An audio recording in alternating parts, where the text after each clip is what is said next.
नमस्कार दोस्तों। आज जो है वीकेंड रैप हम हिंदी में कर रहे हैं। तो कुछ खास बातें आपसे करनी थी कि बाजार में कुछ अलग हो रहा है। वो अलग क्या हो रहा है कि मैं इसको नो फॉलो थ्रू मार्केट कहूँगा। नो फॉलो थ्रू मार्केट क्या होता है?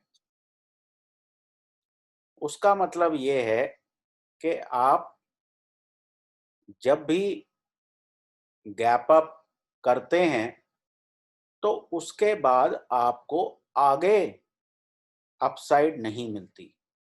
तो मैं आपको कुछ उदाहरण देता हूँ। ये देखें, ये फ्राइडे है, आप गैप अप किए, आपने पहले आधे घंटे में हाई बना दिया और वो हाई आप पूरा दिन क्रॉस नहीं कर पाए। तो कोई भी आदमी जिसने गैप अप लिया, उसको गैप अप से आगे कुछ नहीं मिला। दोबारा हम देखते हैं थर्सडे का दिन। थर्सडे को हम गैप डाउन किए और अगर किसी आदमी ने गैप डाउन पे खरीदा या बेचा तो उसको फॉलो थ्रू नहीं मिला। जिन्होंने खरीदा उनको थोड़ा बहुत छुटपुट कुछ मिल गया। उसके बाद हम बुधवार को देखते हैं। बुधवार को हम गैप अप करें और पहले 5 मिनट का हाई जो था वो हम पूरा दिन क्रॉस नहीं कर पाए। ठीक है। तो मंगलवार को आखिरी बार अगर आपने गैप अप खरीदने की चेष्टा की हो तो शायद आपको मंगलवार को तो खैर गैप अप हुआ ही नहीं। हम यहाँ कहीं अ, खुले थे।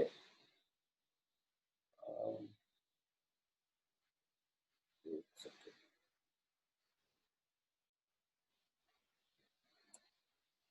ठीक। तो मंगलवार को हम यहाँ खुले थे और उसके बाद हम चलते गए। तो इन सारी चीज़ों से मतलब क्या निकल रहा है? मतलब ये है, और जो एक ध्यान देने वाली बात है वो ये है कि बाजार में अप ट्रेंड है, इसमें कोई दो राय नहीं। अगर आप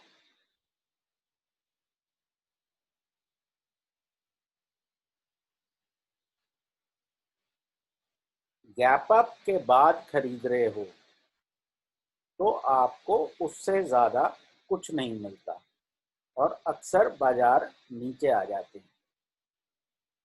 तो हमारे पास ऑप्शन क्या रह गई? हमारे पास ऑप्शन ये रह गई कि वो गैप अप करे और अप्रॉक्सीमेटली कल के क्लोज के आसपास आए तो हमें अपॉर्चुनिटी मिलती है,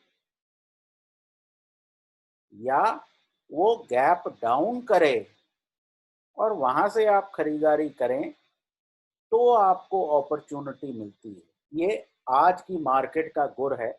ऐसा हमेशा नहीं होता, मार्केट्स के अपने फेज होते हैं।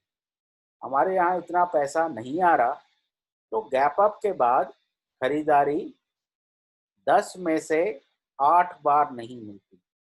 तो ये जो है, ये मेरे हिसाब से आउट ऑफ सिलेबस है। तो अगर कल भी हम ऊपर खुलते हैं तो मैं चाहूँगा कि हम यहाँ नीचे इस कंजेशन जोन में आए, जो कि 11,385 से 11,410 के एरिया में है, और फिर आप यहाँ से सेफ बाइंग करें।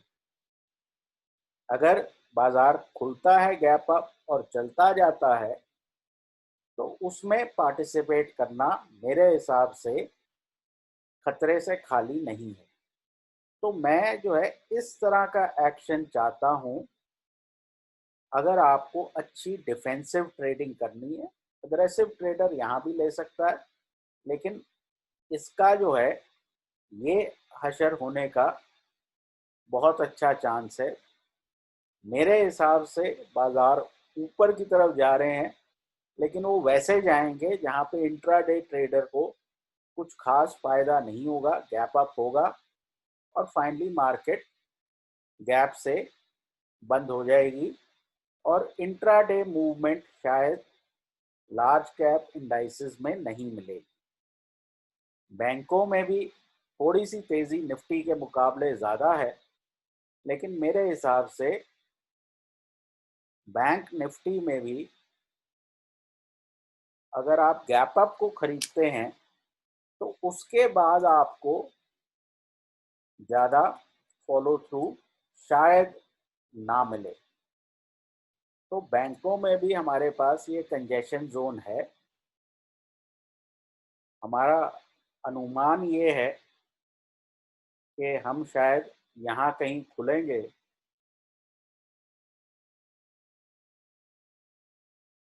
और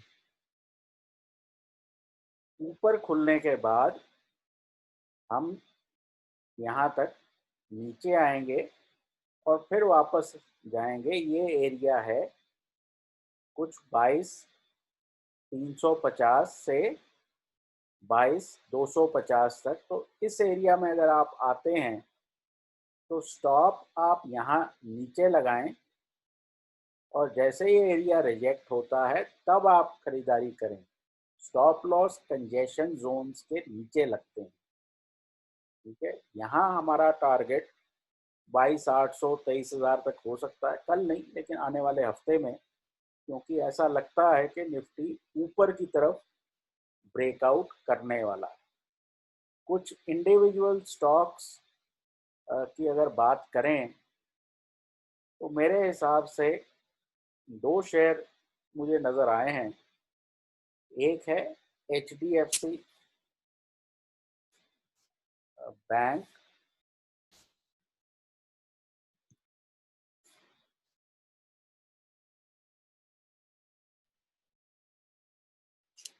पिछले हफ्ते में मैंने कहा था कि बेयर्स ने एक कोशिश करी नीचे आने की, फिर ऊपर गया, फिर दूसरी कोशिश की और नया लो नहीं बना पाए। तो ये HDFC बैंक अब यहाँ से ऊपर जाता हुआ लग रहा है। तो मेरे हिसाब से यहाँ पे 1040 का स्टॉप लॉस रखें तो 1160 तक का टारगेट बहुत इजीली मिल सकता है। और दूसरा जो मेरी नज़र में शेयर आया है वो आजकल PSU ग्रुप से ताल्लुक़ रखता है। पावर ग्रिड में अच्छा ब्रेकआउट नज़र आ रहा है, तो वहाँ पे नज़र डाल सकते हैं। पावर ग्रिड में अगर आप वीकली चार्ट देखें तो वीकली चार्ट में भी ये बहुत बढ़िया एक्शन दिखा रहा है। 187-88 से ऊपर आप यहाँ 210-15 तक जा सकते हैं। सिमिलरली डेली में भी अगर आपको नीचे डिक्लाइन पे मिलता है 180-82 के आसपास तो इसको खरीदा जा सकता है। इसमें 174 का आप स्टॉप लॉस लगा सकते हैं और टारगेट जैसा मैंने कहा 210 से 215। आज की मुख्य बात ये है कि इस बाजार में फॉलो थ्रू नहीं है और मैं ये कहूँगा कि हम एक हद तक ड्रैग हो रहे हैं, घसीटे जा रहे हैं अमेरिका की मार्केट की बदौलत। तो मेरे लिए जो सेफेस्ट बाय है वो है पिछले दिन के लो पे। ठीक है, अगर हम किसी वजह से गैप डाउन करते हैं तो यहाँ पे सबसे अच्छी बाइंग निफ्टी पे आपको मिल सकती है। चेज किसी हालत में ना करें, ठीक है, लेकिन गैप डाउन होने का कम अंदेशा लगता है तो एट बेस्ट मैं कहूँगा कि हम कल की क्लोज तक शायद आ पाएंगे। तो कल का क्लोज जो है फ्राइडे का 11,370 के आसपास है।